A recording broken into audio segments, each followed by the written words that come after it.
Good evening, everybody, and welcome to the Rare Book Room. My name is Robin, and I help direct the events here at the Strand. For a little bit of history, the Strand was founded in 1927 by Benjamin Bass over on 4th Avenue's Book Row. Stretching from Union Square to Astor Place, Book Row gradually dwindled from 48 bookstores until, after 93 years, the Strand is the sole survivor, now run by third-generation owner Nancy Bass Wyden. Under Nancy, the Strand is not only surviving in an increasingly competitive and unsure environment, but it is thriving. The Strand continues to famously hold over 18 miles of used, new, and rare books, hosts nearly 400 events a year, and is opening a second location this spring on the Upper West Side at 81st and Columbus. In large part, this is thanks to all of you. Without our loyal community of book lovers, we wouldn't be here today. Tonight, it's my pleasure to welcome Dr. Jennifer Goldman-Wetzler, CEO of Alignment Strategies Group, a New York-based consulting firm, and an advisor to senior leaders at global corporations in a wide range of industries for over 2 decades. A frequent keynote speaker at Fortune 500 companies, startups, and giants, including Google, Harvard, Columbia, and TEDx. Dr. Goldman-Wetzler was also a counterterrorism research fellow at the U.S. Department of Homeland Security. We are here tonight to celebrate her new book, Optimal Outcomes, which seeks to teach us about the concept of conflict freedom and how to negotiate your way out of seemingly impossible scenarios. Without further ado, please join me in welcoming Dr. Jennifer Goldman-Wetzler to the Strand.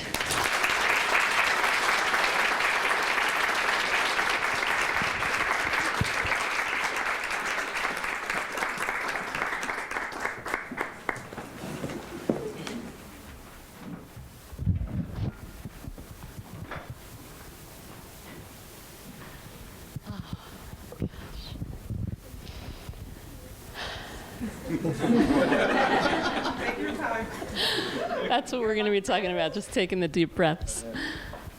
Thank you all so much for being here tonight. It really means so much to me. I'm looking at each one of your faces, and I'm just really, really moved. So I figured this is a book all about being in practice. And so I didn't want you to come and then have me just read out of my book. I thought it would be a little bit more interesting for all of us if we could actually experience these practices. And so that's what we're going to do. First, what I'm going to do is give you a very high-level overview of what are these optimal outcomes practices. And then we'll take a deep dive into 2 of them. And then I'm going to invite up my friend and colleague, Robert Louis Charles, who is going to tell you about his experience using the practices and how he broke free from a conflict in his family. And then we'll wrap up with Q&A, so people keep in mind your questions for later. And then we'll have a little book signing at the end. So here we go. In 1973, one of my mentors, Dr. Mort Deutsch, widely considered the father of conflict resolution, wrote a book called The Resolution of Conflict. And in that book, what he described was many years of his research, where he found that conflict naturally begets conflict, like on a loop, like the one you're looking at here. He also found that cooperation begets cooperation. And so when I learned this, the first thing I thought was, well, how in the world are you supposed to get free from that conflict loop if conflict just keeps going around and around? And also, how could you possibly get from the conflict loop to the cooperation loop? It just kind of boggled my mind.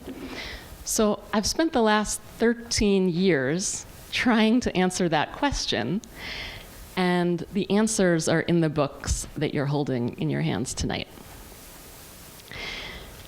So, but before we move on, I really want this to be relevant to you, because God knows there's enough conflict in the world today.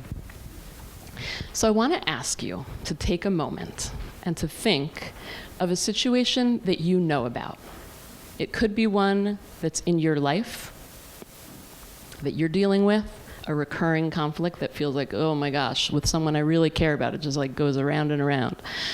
Or it could be one that you're helping other people with, or it could be a situation that you know about just from watching the news. So just take a moment and think to yourself. Some of us may have many, like, which one should I choose? And others of us may be like, I don't have any conflict in my life. So I've seen the whole spectrum. So just take a moment and think to yourself. And then I'm going to give you your next set of instructions.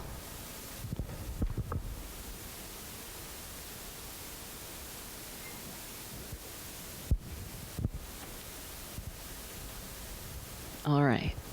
So if you have something in mind or you don't, I want to ask you, this room is full of some quite extraordinary people from so many different parts of my life. And I would like to ask you to turn to somebody that you may not know yet and ask them what is the situation they have in mind. And here's the really impossible part of this task. The impossible part is to, in one sentence, you can, and I see someone who's like, I'm not going to do that.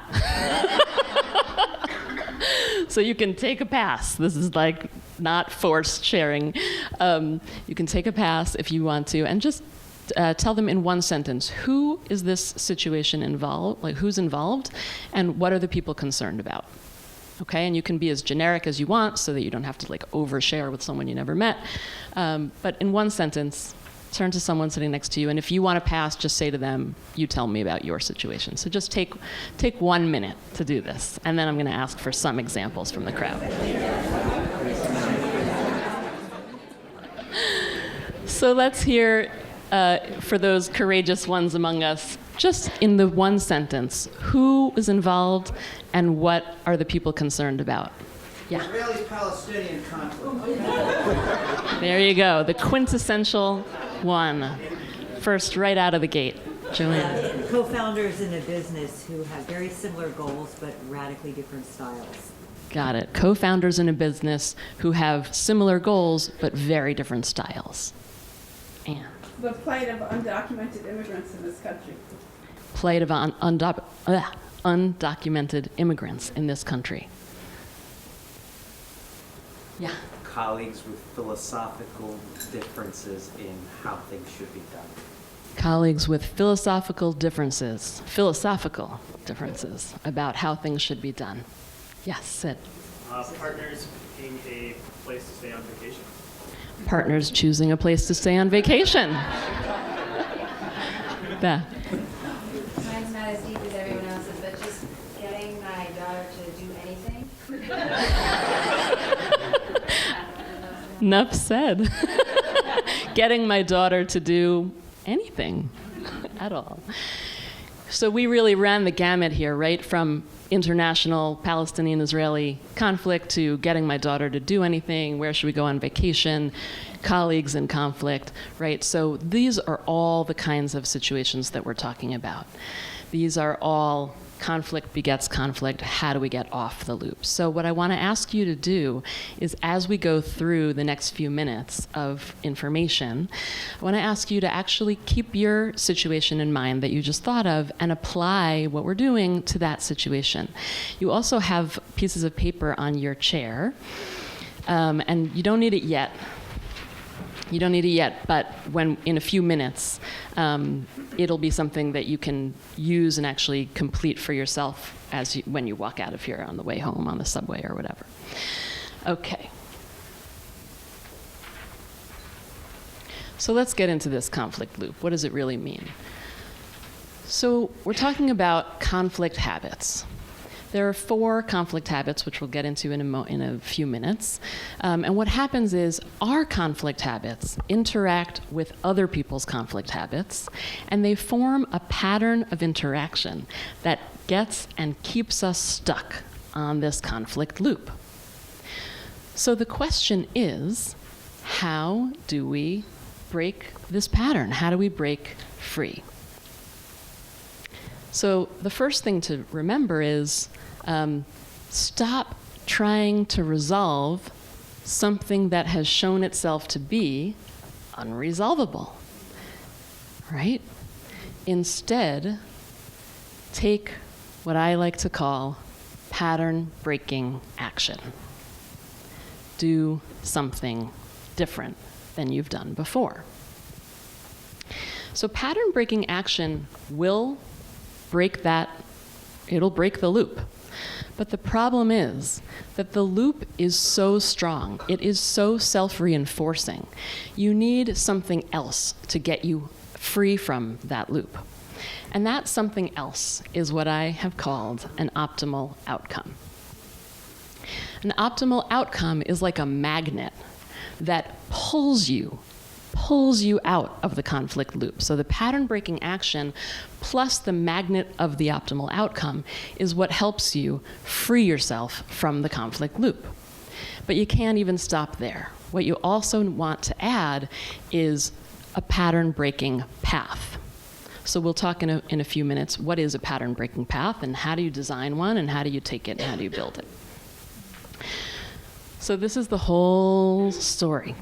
I just gave you a really, really high-level picture of what this whole methodology and this book is all about. And now I want to take a deeper dive into two of the practices. Oh, but before that, I want to tell you what is an optimal outcome anyway, right? Where there's all this talk about optimal outcome, and we all, you have like a sense of what it is, but how am I defining it? So an optimal outcome is made up of two things. The first one is your imagined future. Typically, when we're stuck on that conflict loop, we're stuck mostly because we are looking at what's wrong. Who's to blame? We're looking backwards. So we want to look forward. But if we only look forward using our rational thinking brain, we're not going to get very far. Because guess what? The rational thinking brain, if it could have solved the problem already, it would have done so a long time ago, right? A long time ago. So I encourage us to put down the rational thinking brain and instead engage your imagination. The best way I know how to engage our imaginations is using our 5 senses plus our emotions to really imagine what will it not only look like and sound like in the future, but what will it even taste like in the future? What would it smell like in the future? What would it feel like in the future? So imagine the future that you would like to see happen. But your optimal outcome also needs to take reality into account, because if it doesn't, it's not an optimal outcome, it's a pipe dream. Right? So you want to think about the reality of who the other people are, and not just what they care about, but also who they are as human beings. What are all their strengths and their limitations? And what are the constraints of the situation itself that you're facing? And also, what are your own strengths and your own limitations? What's the reality of who you yourself are? So an optimal outcome takes into account your imagined future and reality, and that's how you know you've created an optimal outcome. So 2 practices. Notice your conflict habits and patterns and design a pattern-breaking path. We'll dive right in. So there are 4 conflict habits that I identify as part of this optimal outcomes method. The first one is we blame others. So that's me. Hi, Mom. So we can do this with the best of intentions, right? Our intention is to win the argument, win the fight. The problem is when we do this habitually, we can end up blaming other people, or at least that's how they perceive it to be, right? They perceive us as blaming and attacking them. And that doesn't free us from conflict. That doesn't resolve conflict typically at all. It just keeps us stuck on that conflict loop, because either what happens is typically either they blame us back or they shut down, keeping us stuck. Shut down. Some of us avoid conflict, which can be super helpful, right? If a situation is not something that you particularly care a lot about, or the people involved are not people that you particularly care that much about, avoiding conflict can be a very helpful and positive thing. But when we do it habitually, regardless of whether the situation actually calls for that, and we're doing it over and over and over again, what happens is we're shutting down. The conflict is stewing and brewing, ready to boil over at any moment, and we are now having to deal with a crisis on our hands. Others of us actually shame and blame ourselves. So our good intentions are we want to learn and do better next time, but when we do this habitually, even when the situation is not primarily due to our contribution, we end up stewing in negative self-talk and staying stuck in conflict. The conflict continues on while we're kind of telling ourselves these horrible stories about ourselves. And finally, and somewhat more counterintuitively, some of us relentlessly collaborate. Anybody here work in an organization where you have to collaborate every day in order to get along in the world? Yeah. I mean, these days, it's kind of impossible not to have to collaborate with people, no matter what field you're in. So particularly, though, for people who grew up in a school system where collaboration was taught, or in an organization where that's how you need to get along, we good intention, we want to collaborate with other people, but when we do that all the time, even when the situation doesn't call for it, even when the other people are not interested in collaborating with us, it can tend to waste time, money, resources, focus, energy away from where we really want to be spending it, and so we stay stuck in conflict instead. So the question is, how do we do something different, right? How do we take these 4 habits and put a break in them and do something different? That's the question of the hour. Oh, and one quick thing I wanted to tell you before we move on is the patterns that we get stuck in, right? So if my conflict habit is blame and my mom's is also blame, she and I very easily get stuck in a blame pattern. Right? So Robert, in a little bit, is going to come up and talk to us about what his family's pattern was, but there's other typical patterns, right? Blame, shame, relentlessly collaborate, and people are blaming you back, shut down with someone else who's shut down, you're not talking to each other, blame, shut down, right? There's many, many different ways that these patterns can get formed. So what you want to do is just stop and notice. One of the most important ways to break a pattern is actually to not do anything at all, but to simply sit and notice and observe. What habit am I using? What habit do I think the other person or people that are involved might be using? And therefore, what pattern have we gotten locked into? And just noticing it can make a world of difference. And in fact, if you go on optimaloutcomesbook.com/assessment, you can take a 7-minute quiz and you can very quickly find out what your conflict habit is, and you can send it to other people and they can find out theirs, and that's a good way to know for sure. All right. Pattern breaking path. What does this mean? There are 3 components to a pattern breaking path. The first one is keep your actions simple. The reason why is because in a recurring conflict, you're typically involved in an already complex situation. You don't want to add more complexity on top of that because it's likely to, or has the potential to make things worse. So if you keep your actions simple, you have a much better chance of tracking your impact and having the impact that you intend. So keep your actions simple. So for example, if you're like one of my students, so one of my students was designing her pattern-breaking path at one point, and she had decided that she was going to invite all the rest of her family members to stage a family-wide intervention to help one of her brothers stop drinking, because he had a drinking problem. How well do you think that was going to go? Not very. So my advice to her was, let's take it scale it back a little, right? Like what's one simple thing that you could do that would not involve bringing all of your family members together at this point? Maybe that's going to happen down the road. So instead, she decided, you know what? I'm going to ask my brother if he would like to go out for dinner with me. We haven't seen each other in a long time, and I might as well start building my relationship that way. Much, much better idea. And it actually ended up leading to a happy ending, that she was able to help her brother get the help that he needed to help him stop drinking. But it had to start with something extremely simple, taking her brother out for dinner. So keep it simple. Number 2, do something surprisingly different than you've done before. So the reason to do something surprisingly different is that it will kind of jolt people out of what they expect. It jolts people out of the situation in a positive way. And, as much as we all want everyone else to change, telling them to change or asking them to change doesn't usually produce those results.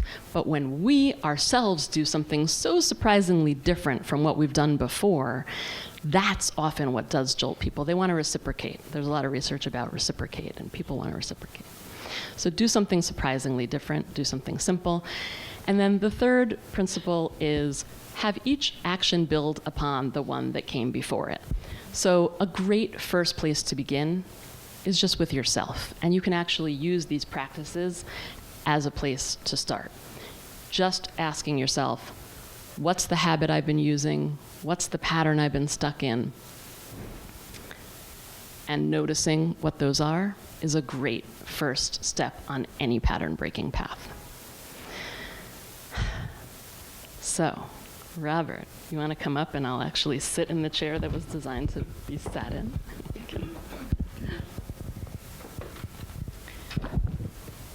So I'd like to introduce my friend Robert Louis Charles.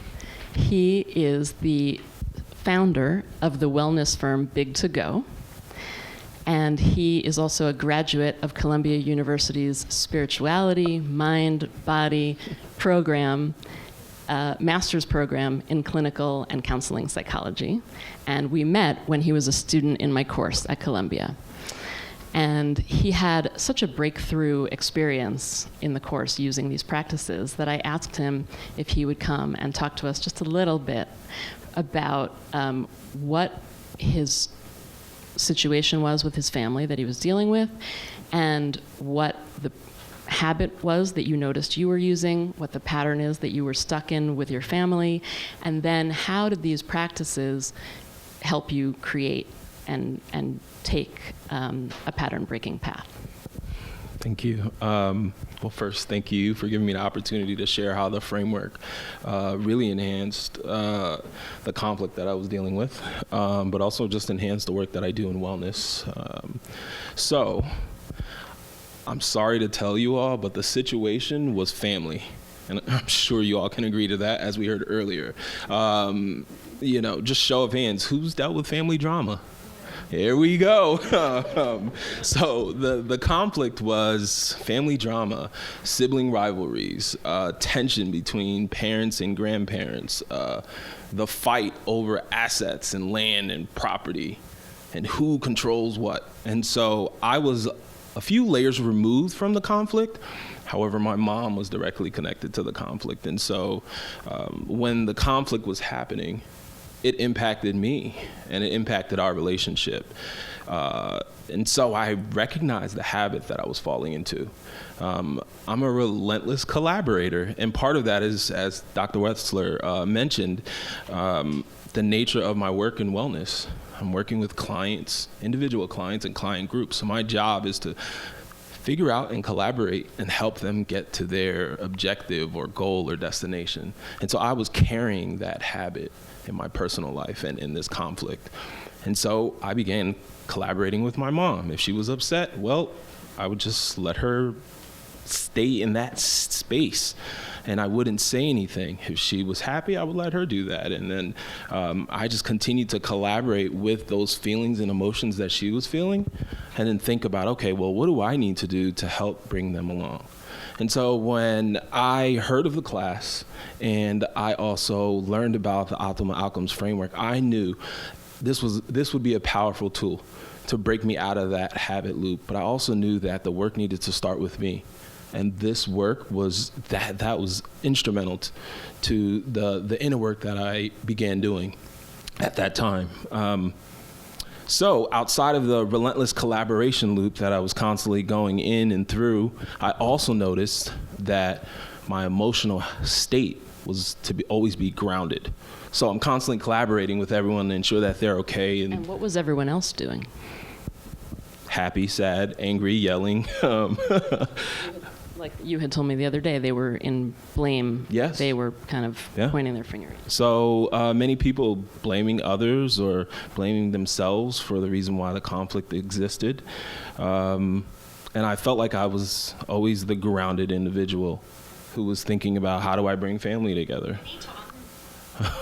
And I began asking myself that question too. What do I need to do to get to the next step, right? So tell us about your emotion, the emotion. So we haven't gone over all 8 practices, but they are in the book, and one of them has to do with emotions, and that was one that was very central. And I had meant to say this before you came up, that the other practices in the book feed into how you're going to design your pattern breaking path. So you'll hear Robert talking about how those other practices fed into it for him. And so when I learned about this habit of being a relentless collaborator, I asked myself the question, why, what's going on, what's causing me to constantly find a way to help others? And it was because of this emotional state I was in. I wasn't allowing myself to experience the emotions. So I was constantly grounded. If there were tough situations or something chaotic was happening, I needed to be grounded so I could make the tough decisions, so I could guide the group, so I can get the group to the next phase, which is extremely beneficial in my work. So it made total sense. However, to break out of that pattern of being grounded all the time, the first step was to just feel the emotion. And that was just so hard, but it was such a simple step that Dr. Wetzler helped me get to, and it was just feel the emotion. So if you're angry, be angry. If you're happy, be happy. If you're sad, allow yourself to be that instead of coasting through life. And so when I felt the emotion, the next part was acknowledge or name it. So I began naming the emotion. If I was upset about the conflict that was occurring with my family, I would ask my mom questions like, why is there so much fear? What's causing us to be so angry with one another? And it began opening doors, because that's one or two questions that I asked my mom.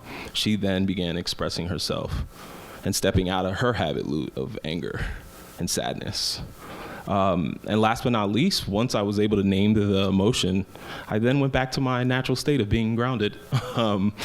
But it was helpful because it gave me an opportunity to get back into my comfort zone. But more importantly, I was able to feel the emotion, name the emotion, and help others do that same thing of breaking out of their habit loop and their emotional state. And so that framework helped me tremendously, not just in that conflict, but also in the work that I do. So I'm extremely grateful to now be able to feel the emotion, name it, have a conversation about it, and then make the necessary decisions to move forward.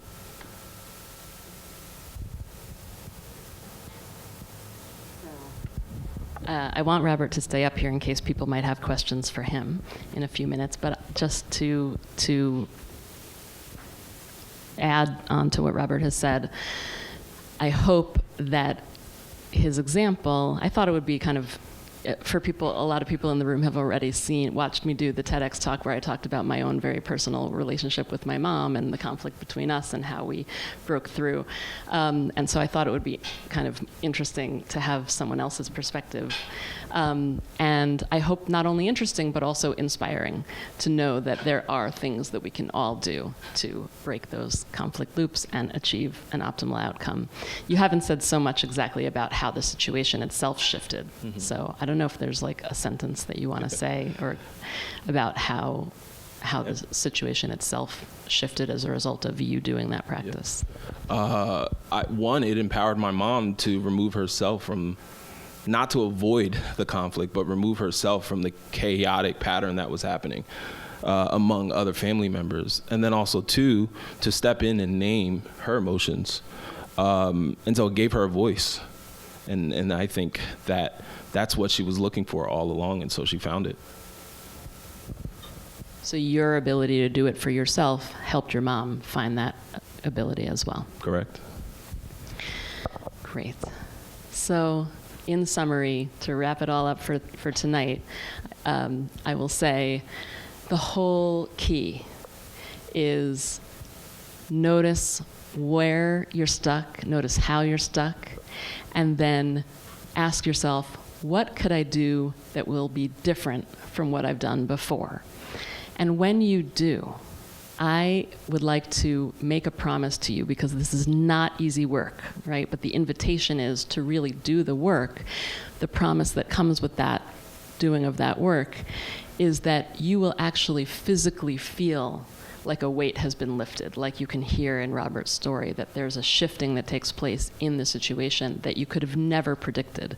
And it may be a very different optimal outcome than the one that you might have been hoping for in the beginning, but that it leaves you physically feeling lighter.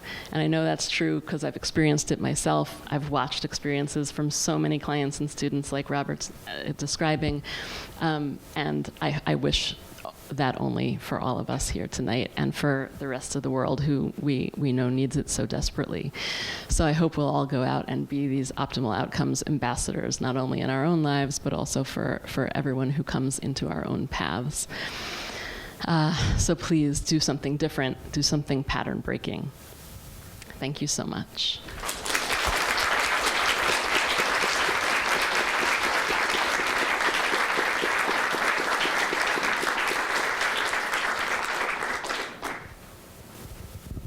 So I think now we open it to any Q&A, any questions at all. Joelle, so great to see you. Thank you. So like Robert, I also work in the spiritual healing and wellness field. And as I was hearing this content again, an idea popped into my head. How could I, as a practitioner, working with clients who work with non-human or non-physical concepts like archetypes and ancestors and the divine and different concepts, how can they resolve conflicts with those situations? Kind of like how indigenous people can resolve conflicts with land, and that creates a shift. So that was maybe something that popped into my head that I was wondering about. Oh, wait, hold on. You can't give that mic back yet. I need a little clarity on exactly what the question is. Okay, so I work with people that have conflicts. Say they have an ancestral situation. Say they have an inner conflict with their faith, or an idea that God's punishing me and this is why I'm sick, or this is why this is happening in my life. How can we adapt the conflict method that you're talking about here in the course and in the book to also include non-physical, non-human concepts, relationships? So. Would it be fair to say that what you're talking about is internal conflict inside of yourself? Yeah. Okay, absolutely. So you may remember from being in the course, I don't know if the year that you were the semester that you were in the course, this happened, but typically at least one person, I give them a pass. They have to get a special pass for me to do an internal conflict because it's trickier, which is what your question is acknowledging. It certainly is trickier to use this methodology when you're talking about a conflict that's only inside of yourself. You're not actually in conflict with anyone else. And it absolutely is possible and can be very useful. In particular, Chapter 4, which is all about values. So ideal values, you were thinking that too? Yes. Purvis and I are always on the same page. So ideal values and shadow values. The distinction is ideal values are what we tell the world we're proud of, and we really are proud of those things. We care about them. Things like spirituality or adventure or healthy living. And then there's shadow values, which are things we really care about in life that we're not proud to admit that we care about in life. And these drive our behavior, they ooze out in ways that we don't intend. So there may be something for people that are struggling with an internal conflict about noticing what are my ideal values, what are my shadow values, how are they in tension with one another. I might say that I value spirituality when inside of me I actually care about comfort or safety, or this spirituality thing is pushing me a little too hard and I just want to like lie on the couch and read a book, or watch TV or whatever. So that's a practice that I think, does that Yeah, I think that gets to some of my question, because I think it definitely is internal, but I'm wondering in the world or in the belief system of each client, the conflict that's internal also seems to be having some external effects, but maybe that's a question I need to sit with and work on. So do you have any insight? Well, I think you answered it. I think, usually internal conflict it presents itself outwardly at some point. So I think what she said about the shadow values versus, our values that we love, that we're comfortable with displaying to other people, I think it's the conflict between those things. Because I think that's what's happening. The shadow versus the ideal values, the conflict between those two. And really coming to a place of agreement within that. So I think that kind of is the space. yeah. The only other thing I would add is just that we can think we're dealing with an internal conflict that's just inside of ourselves, and we don't remember that, of course, it's impacting our relationships with other people because we're kind of angsty, right? So that's naturally going to impact how we show up with other people. And that's one reason why it is so important to ask ourselves, what do I really care about here? Because if I say I care about love, but inside of myself, I really care about recognition and power and status, that's going to be oozing out and causing all kinds of problems in my relationships with other people. So I need to own that, acknowledge that, raise it up, honor it for myself. I don't need to talk about it with anyone else. I don't need to walk up to you and say, hey, just so you know, I really care about recognition here. Although I could, right? If I know you well enough, then I could, and maybe that's effective, maybe that's powerful.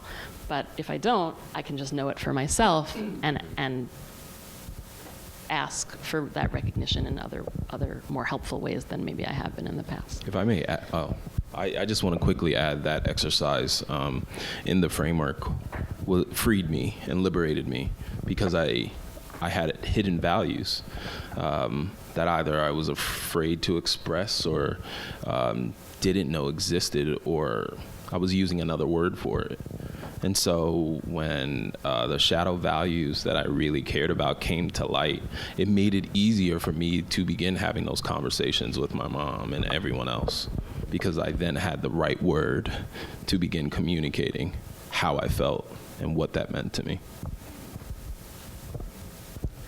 So we have a trans woman who's staying with us at the moment, who's from Nigeria. And she can't go home, actually. He can't. No, he can't go home. And his mother is bipolar and extremely religious Christian.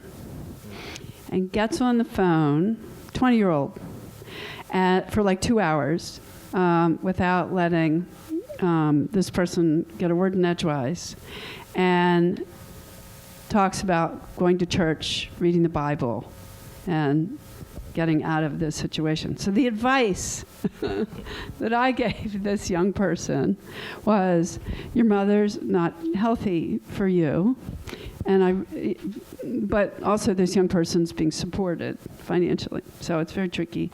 I said, your mother's not healthy for you, and you really need to figure out a way to distance yourself from this person who literally was on the phone for 2 hours just talking scripture from the Bible, which obviously to me seemed extremely unhealthy. So if you were in that situation, what would you do? So what I hear, so go to chapter 8 of the book. You can skip.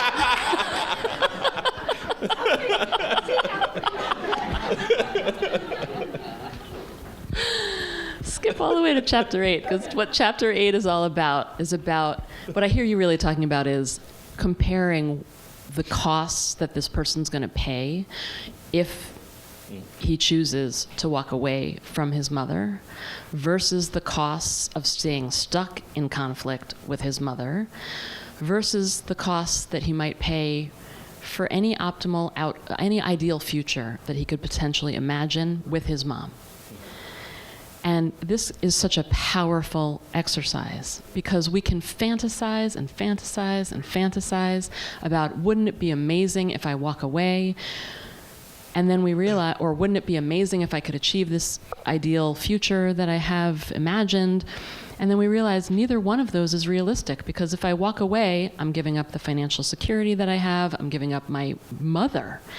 I mean, she may have bipolar, and this is an incredibly challenging relationship to have, and yet she's my mother, and so I have to get really clear. So there's a exercise in chapter 8 that actually asks you to, just like you have in those pieces of paper tonight that help you create your pattern-breaking path.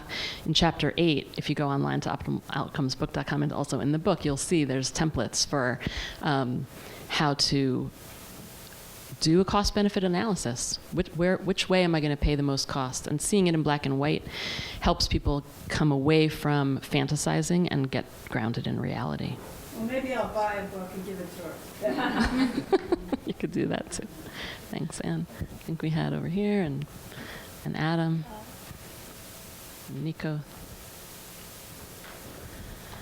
I was just going to say, does it include like the alternatives? Didn't we do that in our session, like the alternative? Walk-away alternatives. Walk-away alternatives. So like within that chapter, it has like maybe you can find a substitute mother and still honor the mother that you have, and find, we did that exercise where it came up with various alternatives, because one of the things I think that's important that Dr. Jen said is like, losing the financial support and losing your mother. So regardless of all the things that have taken place, that's still this person's mother.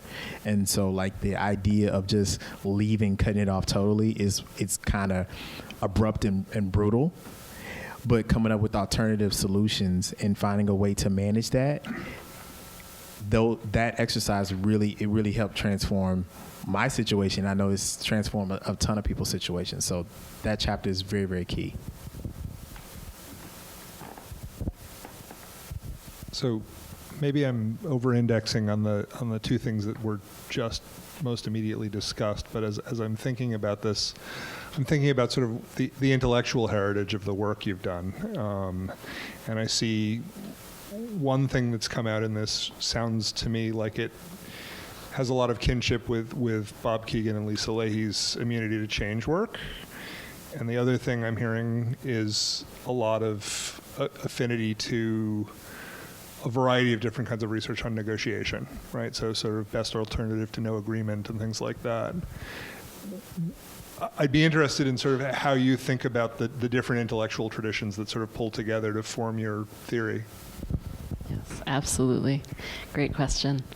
So on the negotiation piece, you'll see in the first chapter of the book, I talk about having grown up in this world. So I started my career at the program on negotiation at Harvard Law School, learning from like the greats in the field, Roger Fisher, who's sadly no longer with us on planet Earth, but who is absolutely with us in this book and everywhere, who he really brought, Mort Deutsch was considered the father of conflict resolution, and he did the research to show that collaboration leads to more collaboration. But Roger Fisher wrote this seminal book, Getting to Yes, in 1981, that led to it being taught all around the world. And I was one of his army of students who went out and was teaching this material about how to do collaborative win-win negotiation for many years. And it was out of doing that work that I'd be in classrooms with clients, big pharmaceutical companies. And I can still remember this woman saying to me, but what about when my emotions get the best of me? And I was like a deer in headlights, like I didn't know how to answer that question.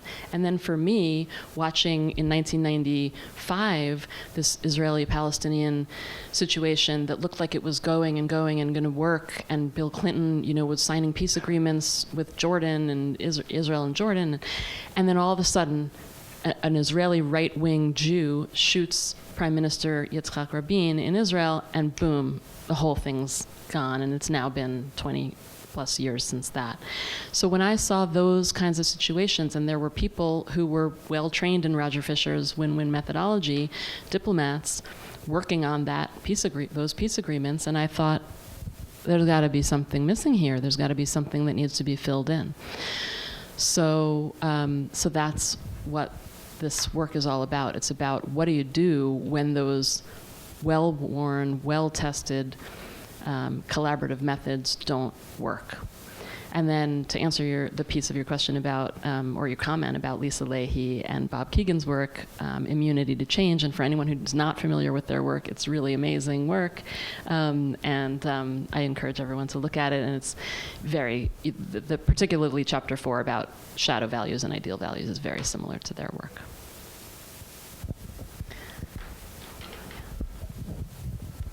I'm curious about how you're thinking about language and metaphor in sort of shifting to an optimal outcome or getting unstuck. And I'm eager to read the book, but it just arrived with my Kindle, so I haven't had a chance to do that. So maybe you do address that already, but any thoughts on that? Yes, I do. Also, in the introduction. So I love these questions. It makes me so happy that I made sure that was in there. Thanks to Stephanie Hitchcock, my editor, who really encouraged me to have that section in there. Absolutely. I really do strongly, strongly believe. You may have even picked up on it tonight. I don't know if you noticed in my language, I sometimes say situation instead of the word conflict. Because the minute we call something a conflict, then it feels more like it's a problem. Versus if we call something a situation, it leaves more room for that to shift and change, like we heard about Robert's story. If we call someone an opponent, that's very definitive and can be a divisive word. But if we call someone my colleague or my friend, it leaves room for change. So absolutely, language matters a lot more than I think we give it credit for. And I encourage everyone to notice. The first thing is just to notice, and then you catch yourself, and then next time you use a different word and see if that has an impact. Yeah.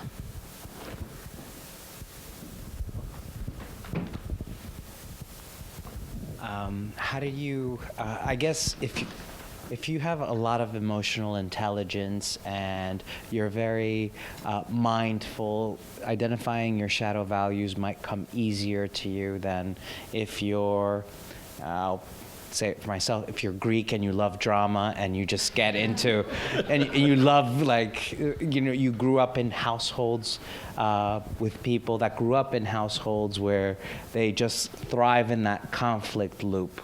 How do you start the process of you leaving that space, and then when it comes so much against how you were brought up, to actually thrive in that other piece there? And I know it's probably all through chapter 1 to chapter 13, but I would appreciate the cliff note here. So, the cliff notes. Yes, great question. You used the word self-awareness, I think, at the beginning of what you said, and that's absolutely what it is. And I have 2 ideas for you, because I think you haven't said it, but what you're talking about really is, I think what you're talking about, tell me if I'm wrong, is what do I do when I'm in the heat of the battle, right? I'm in the heat of talking about using language, but when I'm in the heat of the moment and someone's, I'm like in my parents' house and they're just screaming at me, what do I do? So I'm going to talk about a reactive pause and then a proactive pause. I come from a similar family. It's not a secret. So I know what you're talking about, and what I have found is it's so much easier to pause in the moment when we're with other people, when we have a practice ourselves, when we have a proactive pause practice. Then it's a lot easier to reactively pause with other people in the moment. So what is a proactive pause? Proactive pause could be literally 30 seconds out of your day. You're walking down the street to go get lunch, or you're on the subway, or you're on a commuter train, and you just take a moment and you pause, and you might even ask yourself, where am I? What's happening?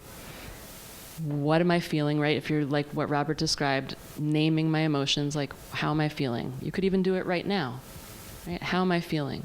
Oh, I might be tired, I might be excited, I might be angry, I might be bored. Just name it, name it, name it. having that practice in a proactive way when you're not in the crisis mode, not in the parents' house with people screaming every which way, helps so much. I find, and there are times like ebbs and flows in life. There are times in my life where I've been able to have a practice of sitting for 10 minutes, so much more helpful when I'm in the moment than times in my life where that practice has diminished or gone away entirely, and then I'm kind of just, on days like boom, react, knee-jerk reaction.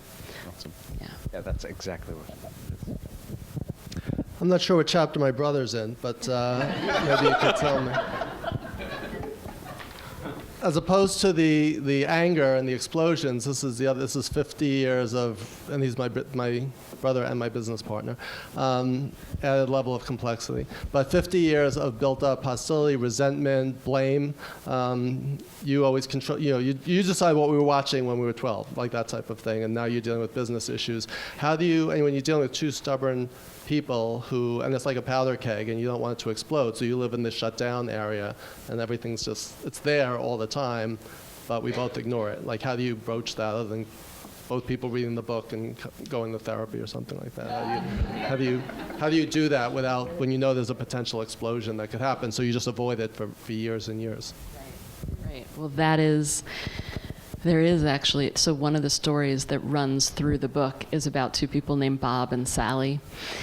And that's exactly what their story is all about. It's about they're screaming at each other, and then they shut down and they haven't talked to each other for 6 months. And the whole story is all about how Bob built a pattern-breaking path out of that. So it's not easy. Therapy will help. The book will help. Both doing the therapy and both doing the book will help. And I think in as concise a way as I possibly can, I think I would just say to ask yourself, what would be different from either yelling or from shutting down, right? When that's the question, it's like there's a bazillion things that would be different from those two things. And keep it simple. Keep your first action simple and constructive. You want to ground it in, what am I feeling? What might he be feeling? Don't worry about his emotions as much, though. You want to stay with, what am I experiencing? So I hope that's helpful as just some starter ways to begin. I have actually been told from people who have had early copies of the book that it's like a mystery, this Bob and Sally story that runs throughout. So like they are like reading it on the beach and like want to know what's going to happen to Bob and Sally. So I do encourage you to follow their story, because there may be some good hints for you in what you're describing about your brother. Hi, so if you could give a piece of advice or two to Nancy Pelosi and Donald Trump, what would that be? Advice for Nancy Pelosi and Donald Trump. All right, Adam, I can always count on you to challenge me. Here's what I would say. I actually got asked a similar question. I just did a podcast called Dear HBR, and the question was, what should you do when you're in an office and somebody's bullying you? So I would describe Trump's behavior as bullying type behavior. And I would say I would not advise collaborating or trying to collaborate with a bully. I would advise acknowledging I'm dealing with bullying behavior, and that means I've got to, and also it's not personal to me, right? It's not personal to me because we know that he does it to everyone, this bully, right? This is how he just treats people. So that depersonalizes it. And then the question is, well, how should I be dealing with a bully? And,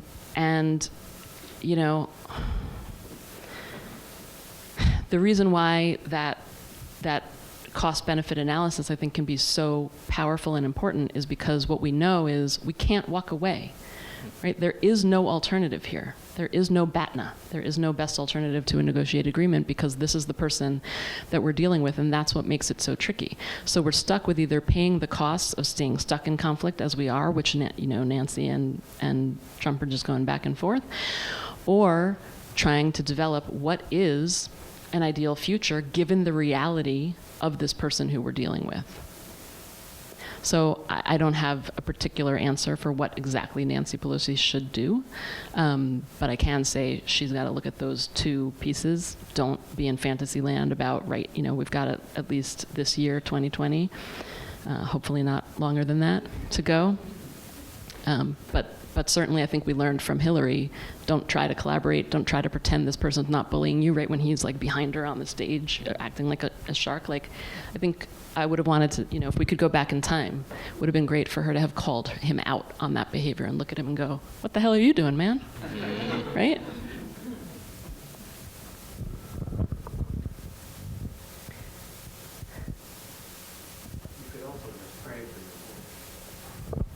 You could also pray for your bully. I love that. You could pray. You could do a lot of loving kindness meditation. You could do a lot of loving kindness meditation.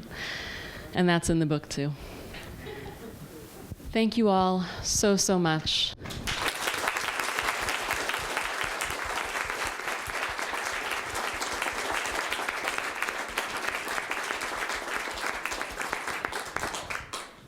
I want to just again say, truly grateful for you all being here, and so many people as I look around. We've got Tamara Carhart, who did the illustrations in the back of the book. She's a graphic artist. And we've got people from social media, Target Marketing Digital, and 40A PR, Norbert Beatty, and my agent, Lisa, in the back, and people, Susan Leon, who helped me create my proposal eons ago, and people from the ICCCR at Teachers College, and just to everybody who's been here. Each one of you has helped create this book.